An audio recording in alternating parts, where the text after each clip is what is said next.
সবাই যখন মৃত্যুটাকে ভীষণ ভয় পায়, আমি তখন হাসতে হাসতে আল্লাহর কাছে ভীষণ সন্তুষ্টি নিয়ে পৌঁছতে চাই যে আমি একটা ন্যূনতম ওই জীবনটা লিড করতে পারলাম, যে আমি একটা ইনসাফের হাসি নিয়ে আমি আমার আল্লাহর কাছে পৌঁছতে চাই।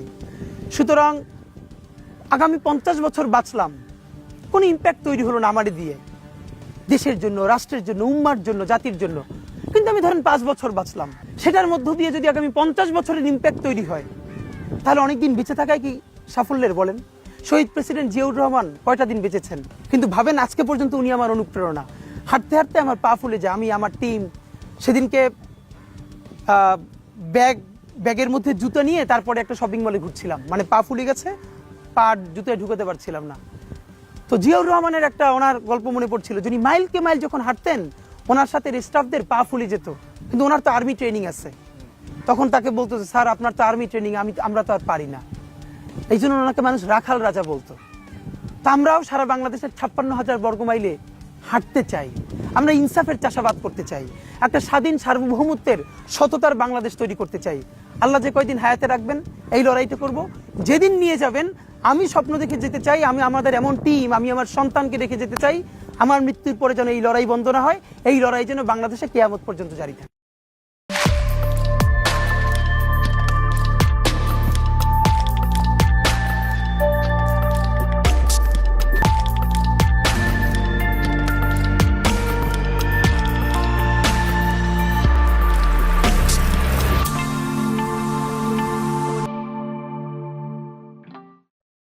এই হাদিকেই কেন গুলি করা হলো, কে হাদিকে গুলি করছে, তার চাইতে কেন গুলি করছে এই প্রশ্নটা জরুরি। হাদি বর্ষা বিপ্লবের মধ্যে দিয়ে গড়ে ওঠা তরুণ এবং বিপুল সম্ভাবনাময় এক রাজনৈতিক নেতা।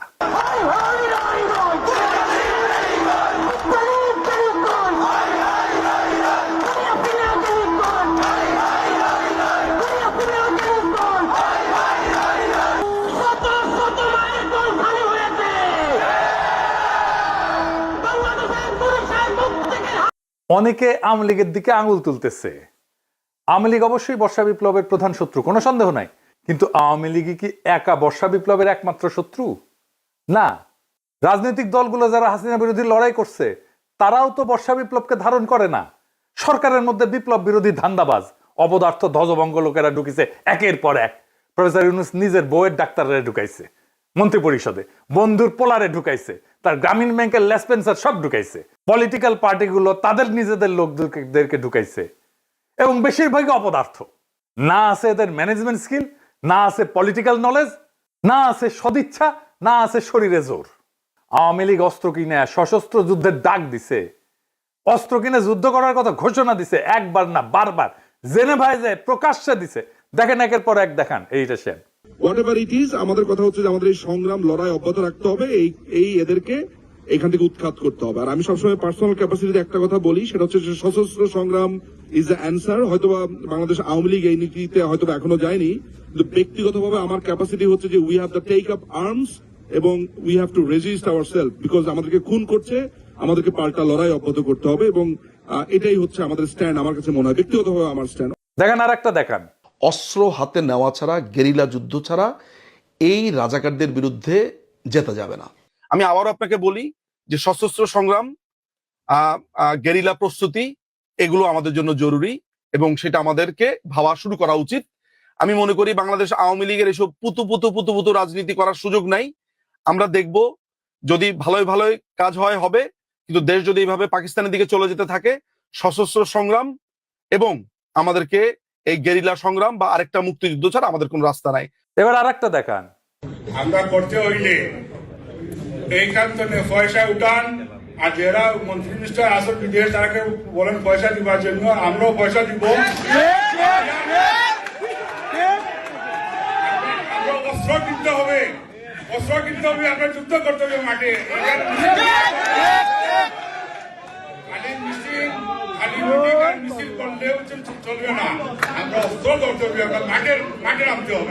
দেখেছেন শুধু কি এরা হাসিনা লেসপেন্সার, হাসিনা নিজেই বিপ্লবীদের হত্যার নির্দেশ দিছে। শুনেন, কথা কম গাছ বেশি। নেত্রী আমাদের যে ভাই বোনদের হত্যা করেছে, আমরা অস্ত্র তুলে নিয়ে এদেরকে হত্যা করবো ইনশাল্লাহ আগামীতে। তো মুখে কথা একটু কম বলো তো, যারা কথা বেশি বলে তারা কিছু করতে পারে না। কথা কম গাছ বেশি, ঠিক আছে? মুখ দিয়ে বলতে যেও না, আগে করে দেখো। ঠিক আছে, খোদা হাফেজ। শুনেছেন? তারপরেই তো এই ঘটনা। একটা রাষ্ট্রের বিরুদ্ধে সশস্ত্র সংগ্রাম বা প্রকাশ্য খুনের নির্দেশ দেওয়ার বিরুদ্ধে কিছু করছে প্রফেসর ইউনূসের সরকার? কিছুই করে নাই, কিচ্ছু করে নাই। আর ওদের সাহস আকাশে চড়ছে। হাসিনাকে ভারত ফেরত না পাঠাতে চাইলে নাকি আমাদের কিছুই করার নাই, এই বলে তৌহিদানন্দ প্রভুপাদ। শুনেন, ভারতকে রাজি হতে হবে অথবা চাইতে হবে তাকে ফেরত পাঠানো। রাজি না হলে আসলে তো করার কিছু নেই, আমরা রাজি করানোর চেষ্টা করতে থাকতে পারি, এটুকু। যেটা প্রথমে যেটা বলছিলেন, এটা একটু প্রসেসের ব্যাপার আছে, প্রসেস তো চলছে, দেখা যাক আমরা কতটুকু অ্যাচিভ করতে পারি। শুনেছেন? এটারে বিএনপি ঢুকাইছে, দেখে দিলাম এটা উপদেষ্টা মন্ডলীতে। এতটাই অপদার্থ, করার কিছু নাই তো তুই উপদেষ্টা আসিস কেন? 111 আমলা ওরে বানাই দিছে মন্ত্রী। এরা গালাইলে ওর গায়ে মাখেন, এতটাই নির্লজ্জ, এতটাই ক্ষমতা লোভী। এদের দিয়া প্রফেসর ইউনূস ফ্যাসিবাদের আগমন ঠেকাবে। হ্যাঁ, কি আর কমো, বালটা ঠেকাইতে পারবে। নির্বাচনের তফসিল ঘোষণা করছে না, দেখেন কি ভয়াবহ রক্তপাত হয় এই পুরা নির্বাচনের সময়। কিছুই ঠেকাইতে পারবে না। কেউ তো কথা শোনে না, আমলারাও কথা শোনে না। ক্ষমতায় বসেছে, রাষ্ট্রযন্ত্রের উপরে কোনো নিয়ন্ত্রণ প্রতিষ্ঠা করতে পারে নাই এই 2 বছরে। এত সাপোর্ট দিয়ে গেছে, কোনো স্যাদব্যাদ নাই। আচ্ছা বলেন, এনএসআই, ডিজিএফআই যদি না জানে কারা ঢাকা 8 আসনের প্রার্থী শরীফ ওসমান হাদিকে হত্যার উদ্দেশ্যে গুলি করছে, তাহলে এই সংস্থাগুলো বন্ধ করে তো দিতে হবে। এগুলো রাখার যুক্তি কি? এই সংস্থা দুইটার প্রধানদের আজকে তো বিদায় করে দেওয়া উচিত। এরা কিছুই করতে পারবে না। জাতীয় নিরাপত্তা উপদেষ্টা একজনকে বানাইছে। হ্যাঁ, অনেকে বলে আপনার গুরুজন, হ্যাঁ, ওনারা নিয়ে ভিডিও টিডিও বানিয়েছেন। ওনারে আবার তা আমি কি করব? যে যায় লঙ্কায় সেই তো হয় রাবণ। সে ক্ষমতা উপভোগ করিচ্ছে আর বিএনপির সাথে ঘুটু করিচ্ছে, যেন বিএনপি তাকে পররাষ্ট্রমন্ত্রী বানায়। হাদিকে খুন করার এই ভয়ঙ্কর অপারেশনে যারা যুক্ত ছিল তাদেরকে গ্রেপ্তার করে বিচারের আওতায় না আনতে পারলে প্রফেসর ইউনূস সরকার 12 ফেব্রুয়ারি জাতীয় নির্বাচন সম্পন্ন করতে পারবে না, লিখে রাখতে পারে। বর্ষা বিপ্লবকে কোনোভাবে মেনে নিতে পারেনি কায়েমি গোষ্ঠী। আর এক দল আছে বর্ষা বিপ্লবকে বিপ্লব বলে স্বীকারই করতে চায় না, বলে এটা অভ্যুত্থান। এটা অভ্যুত্থান নাকি বিপ্লব খুব নির্দোষ বিতর্ক বইলা মনে হয় না, কিন্তু এখানে লুকায় আছে হাদির গুলি খাওয়ার নিশানা। আসেন সেটা বুঝে দেখি। এক শ্রেণীর জাউরা আছে, দেখবেন বলবে আইসে আমি সহ কয়েকজন নাকি দেশটারে অস্থির করে রাখছি। বিপ্লবের পরে কোনো দেশ সুস্থির হয় না, কখনো হয় না। বিপ্লবের ইতিহাসে এটা নাই। সুস্থির করার জন্যই বিপ্লবী সরকার লাগে। অভ্যুত্থান আর বিপ্লব এক জিনিস না। আমি যদি বাঘরে বিলাই ভেবে ম্যানেজ করি তাহলে বাঘ বাঁচবে নাকি বিলাইয়ের সার্ভিস আদর পাবো আমি? কোনোটাই তো হবে না। এই বিপ্লব না অভ্যুত্থান, এই জিনিসটা বুঝার ভুলের এই খেসারত জাতিকে দশকের পর দশক দিতে হবে। আমি বলে দিলাম, আমি পরিষ্কার করে বুঝাই বলি কেন অভ্যুত্থানের পরে দেশ দ্রুত স্বাভাবিক হয় আর কেন বিপ্লবের পরে দেশ দীর্ঘদিন অস্থির থাকে এবং কেন বিপ্লবের সঙ্গেই প্রতি বিপ্লব জন্ম নেয় কিন্তু অভ্যুত্থানের পরে প্রতি বিপ্লব জন্ম নেয় না। আসেন সেই জিনিসটা বুঝে দেখি। অভ্যুত্থান মানে কি? অভ্যুত্থান মানে ক্ষমতার হস্তান্তর, রাষ্ট্রের রূপান্তর না। ক্ষমতা এক হাত থেকে আর এক হাতে যাবে, রাষ্ট্র বদলাবে না। অভ্যুত্থানে বদলায় কে শাসন করবে, কিন্তু বদলায় না রাষ্ট্রের কাঠামো, আইন, আদালত, ব্যুরোক্রেসি, সেনাবাহিনী, তার কর ব্যবস্থা, আন্তর্জাতিক চুক্তি। এই জন্যই আমরা ভারতের সাথে হাসিনার কর চুক্তি বাতিল করতে পারি নাই। এই কারণে অভ্যুত্থানের পরদিন ব্যাংক খুলে যায়, অফিস চলে, পাসপোর্ট ইস্যু হয়, কোর্ট বসে, বিদ্যুৎ আসে, রাষ্ট্র কাজ করে। কারণ রাষ্ট্র তখনও জীবিত থাকে, শুধু চালক বদলায়। আর 2024 বর্ষা বিপ্লবে কি হয়েছে এটা চিন্তা করে দেখেন। থানা ফাঁকা হয়ে গেছে, পুলিশ নাই, পালায় গেছে। আদালত ফাঁকা হয়ে গেছে, বিচারপতিরা পালায় গেছে, প্রধান বিচারপতি সহ। হয় নাই? বিপ্লব মানে কি? বিপ্লব মানে শুধু শাসক বদল না। বিপ্লব মানে কে শাসন করবে, কেন শাসন করবে, কিভাবে শাসন করবে, কোন আইনে, কোন নৈতিকতায়, সব প্রশ্ন নতুন করে তোলে, নতুন করে ফয়সালা হয়। হান্না আরেন্ট বলছিলেন যে ইংরেজিতে লিখেছে, ইংরেজি যেহেতু লিখেছে ঠিকই লিখেছে, তাই না আমি বাংলা কইরা বলি। বিপ্লব মানে নতুন কর্তৃত্ব তৈরি করা, নতুন কর্তৃত্বকে প্রতিষ্ঠা করা। বিপ্লব মানে পুরনো বৈধতা ধ্বংস, নতুন বৈধতাকে আনা। নতুন বৈধতা আনতে হয় বিপ্লবী সরকার দিয়া। সে বিপ্লবী সরকার যদি আপনি না করেন, আপনার বৈধতা, আপনার কন্ট্রোল, আপনার নিয়ন্ত্রণ, আপনার অথরিটি দাঁড়ায় না। প্রফেসর ইউনূসের অথরিটি দাঁড়ায়নি, এই জন্যই দাঁড়ায়নি। কেন হয় প্রতি বিপ্লব হয় বিপ্লবের পরে? কারণ বিপ্লব কাউকে না কাউকে বলে তোমার দর্শন ভুল, তোমার আদর্শ ভুল, তোমার বিশ্বাস ভুল, তোমার সম্পত্তি অবৈধ, তুমি দেশের শত্রু, তুমি জনগণের শত্রু। তাই যখন কেউ সব হারায় তখন সে লড়াই করে। অভ্যুত্থানে কেউ সব হারায় না, বিপ্লবে অনেকে সব হারায়। বিপ্লবে আওয়ামী লীগের সব হারানোর কথা ছিল, ভারতের সব হারানোর কথা ছিল, হারায় নাই, সব রক্ষা করা হয়েছে। তাই প্রতি বিপ্লব জন্মায় বিপ্লবের গর্ভেই। বিপ্লবী সরকারের দরকার পড়ে প্রতি বিপ্লব থেকে বিপ্লবকে রক্ষা করার জন্য। ইতিহাসে দেখেন, ইতিহাস কি বলে, শ্রীলঙ্কা তো প্রেসিডেন্ট পাশে দখল করে ফেলছিল না জনতা, ওইটা অভ্যুত্থান ছিল, দেশটা সুস্থির হইতে সময় লাগেনি। নেপালও কি হয়েছে, তাই হয়েছে না, নেপাল সুস্থির হয়ে গেছে না, সময় লাগেনি, কারণ ওইটাও অভ্যুত্থান ছিল। বাংলাদেশ সুস্থির হচ্ছে না কেন? কারণ আমরা সেই গুরুত্বপূর্ণ সত্যটা এড়াই গেছি যে বাংলাদেশে একটা বিপ্লব হয়েছে এবং বিপ্লবের পরে অস্থিরতা থাকে, সেটাই স্বাভাবিক। কিন্তু সেই অস্থিরতা কতদিন থাকবে সেটা নির্ভর করে একটাই বিষয়ের উপরে, নতুন সরকার কতটা পূর্ণাঙ্গভাবে বিপ্লবী। আমরা সেটাকেই বলছিলাম বিপ্লবী সরকার। ইতিহাসে যেই সরকার বিপ্লবের ম্যান্ডেট নিয়ে, বিপ্লবী কর্মসূচি নিয়ে স্পষ্টভাবে পুরানো রাষ্ট্র ভেঙে নতুন রাষ্ট্র করে, সেখানে অস্থিরতা তুলনামূলকভাবে কম সময় দূর হয়ে যায়। কারণ সেখানে থাকে ক্ষমতা স্পষ্ট কেন্দ্র, আদর্শিক এবং রাজনৈতিক পরিচ্ছন্নতা।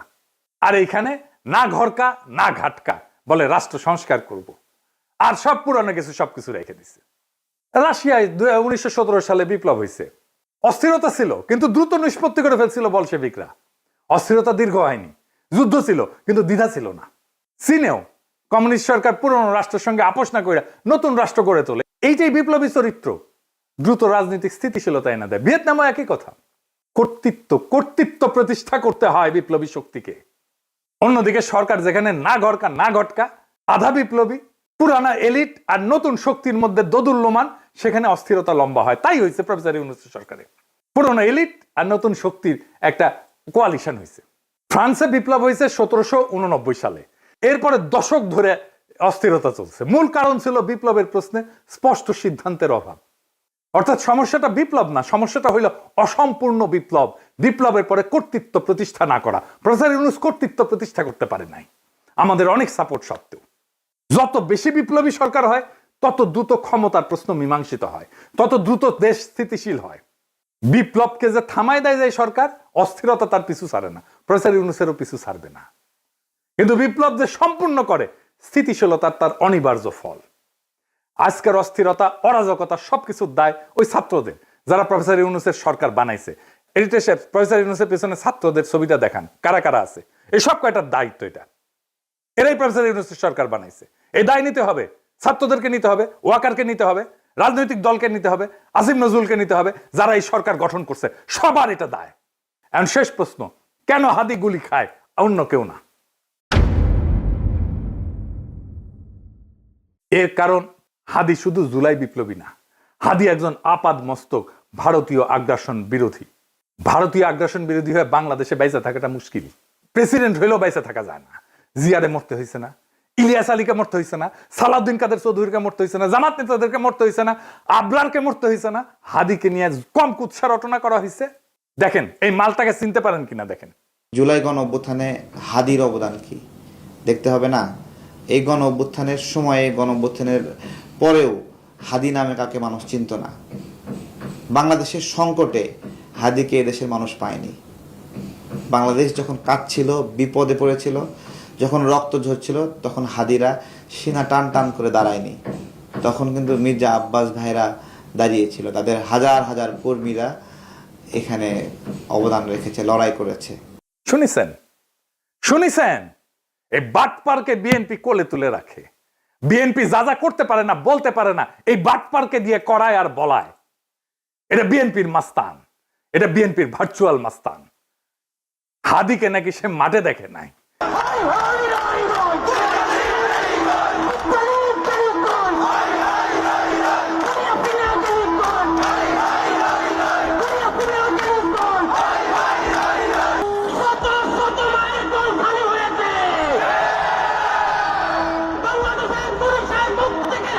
ওই বর্ষা বিপ্লবের হেডমাস্টার, ওর কাছে রোল কল কইরা বর্ষা বিপ্লবের স্টেক নিতে হবে।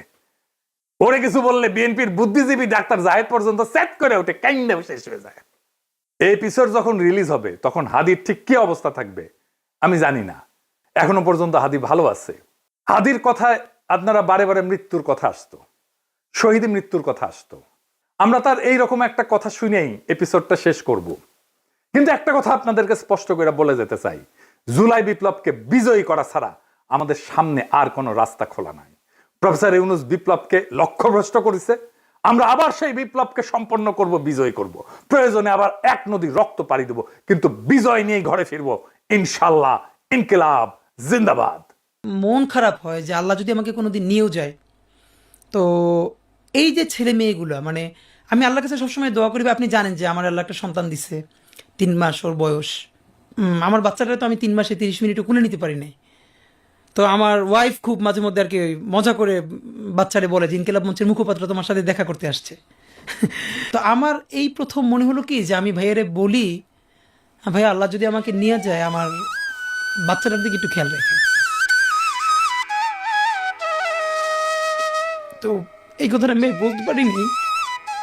আব্বার একটা, মানে আপনি যদি বলেন যে আমার সারা জীবনের যেটুকুন সততা, সাহস, লড়াই, এটার দুনিয়ার সমস্ত শক্তি আমার আব্বা। আমি যদি কিছু হইলেও করতে পারি সততার সাথে, আল্লাহ যদি আমার রহম করে, তাহলে আমার ছেলে, আমার পরিবার, আমার ভাই বোন, আমার ইনকিলাব মঞ্চের ভাই বোনগুলো, এগুলো আল্লাহ দেখবে যেভাবে আল্লাহ এখন আমাদেরকে দেখতেছে। সুতরাং কারো কাছে আর কোনো প্রত্যাশা নেই।